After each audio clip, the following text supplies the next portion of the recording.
जय श्री कृष्णा। राधे राधे। स्वागत है आपका हमारे चैनल पार्वती पनमूली में। आज हम सुनेंगे गुरु प्रदोष की बेहद पुण्य फलदायी व्रत कथा।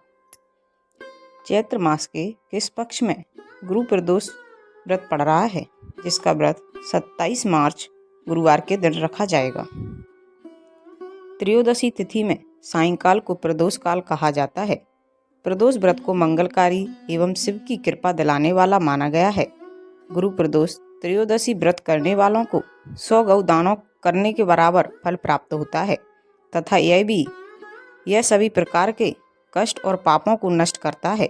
इस व्रत की कथा श्रवण करने मात्र से या सुनने मात्र से विजय शुभ का फल प्राप्त होता है। गुरु प्रदोष व्रत शत्रुओं का विनाश करने वाला भी माना गया है।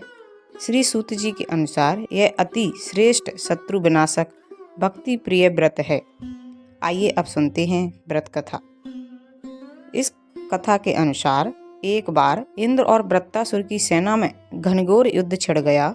देवताओं ने दैत्य सेना को पराजित कर नष्ट भ्रष्ट कर डाला। यह देखकर वृत्तासुर अत्यंत क्रोधित हो गया और स्वयं युद्ध के लिए खड़ा हुआ। आसुरी माया से उसने विकराल रूप धारण कर लिया। सभी देवता भयभीत हो गए। सभी देवता भयभीत हो गुरुदेव बृहस्पति की शरण में पहुंचे। बृहस्पति महाराज बोले, पहले मैं तुम्हें वृत्तासुर का वास्तविक परिचय देता हूँ। वृत्तासुर बड़ा तपस्वी और कर्मनिष्ठ है। उसने गंधमादन पर्वत पर घोर तपस्या कर शिवजी को प्रसन्न किया है। पूर्व समय में वह चित्ररथ नाम का राजा था। एक बार वह अपने विमान से कैलाश पर्वत पर चला गया। वहां पहुंचकर शिवजी के बाईं तरफ बैठी माता पार्वती को विराजमान देखकर वह उपहास पूर्वक बोला, हे प्रभु, मोह माया में फंसे होने के कारण हम स्त्रियों के वशीभूत रहते हैं, किंतु देवलोक में ऐसा दृष्टिगोचर नहीं हुआ कि स्त्री आलिंगनबद्ध हो। सभा में बैठे चित्ररथ के यह वचन सुनकर सर्वव्यापी भगवान भोलेनाथ हंसकर बोले, हे राजन, मेरा व्यवहारिक दृष्टिकोण अलग है। मैंने मृत्युदाता कालकूट महाविष का पान किया है, फिर भी तुम साधारण जन की भांति मेरा उपहास उड़ाते हो। माता पार्वती क्रोधित हो चित्ररथ से बोली, अरे दुष्ट, तूने सर्वव्यापी महेश्वर के साथ ही मेरा भी उपहास उड़ाया है, मेरा भी मजाक बना दिया है।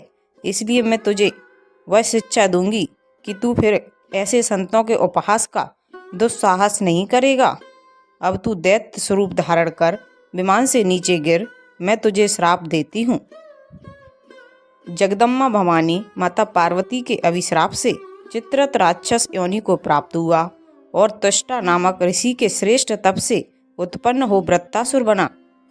गुरुदेव बृहस्पति आगे बोले, वृत्तासुर बाल्यकाल से ही शिव भक्त रहा है, इसलिए हे इंद्र, तुम बृहस्पति प्रदोष व्रत का भगवान शंकर को प्रसन्न करो। देवराज ने गुरुदेव की आज्ञा का पालन कर बृहस्पति प्रदोष व्रत किया। गुरु प्रदोष व्रत के प्रताप से इंद्र ने शीघ्र ही वृत्तासुर पर विजय प्राप्त कर ली और देवलोक में फिर से शांति छा गई।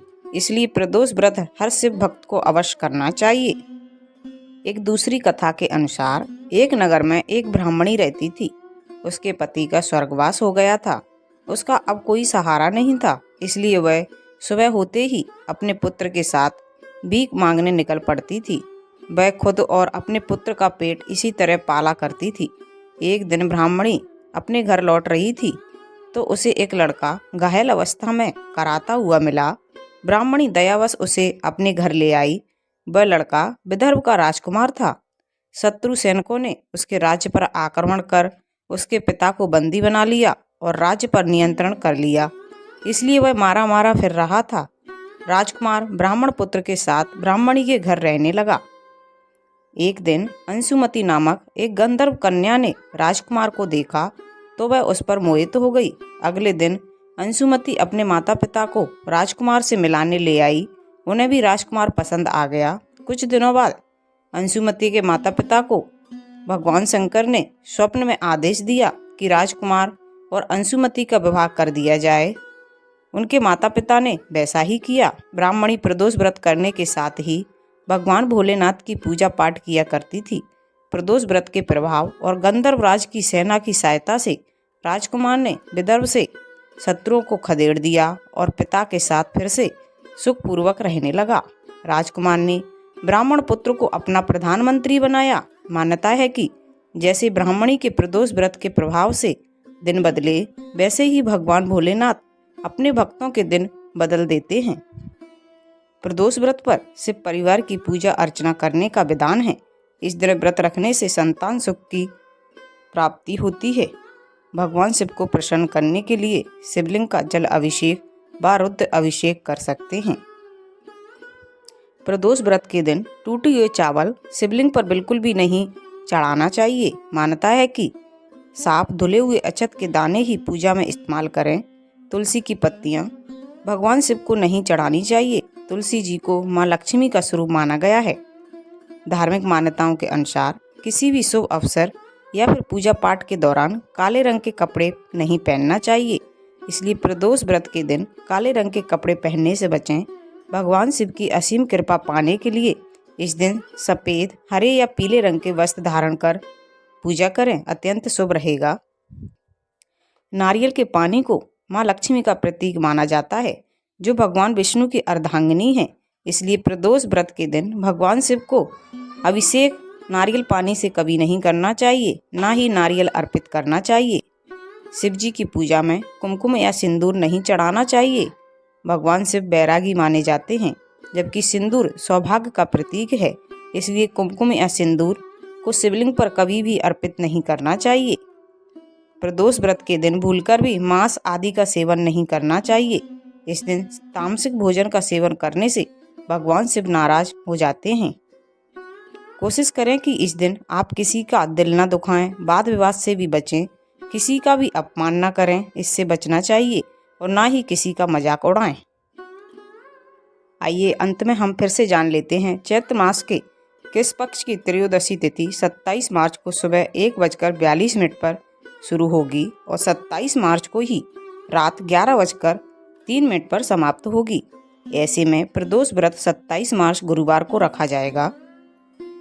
पूजा का शुभ मुहूर्त भी जान लेते हैं। प्रदोष व्रत के दिन भगवान शिव के पूजन का शुभ मुहूर्त शाम 6:36 से रात 8:56 तक रहेगा। तो ये थी चैत्र मास के किस पक्ष गुरु प्रदोष व्रत की बेहद पुण्य फलदायी व्रत कथा।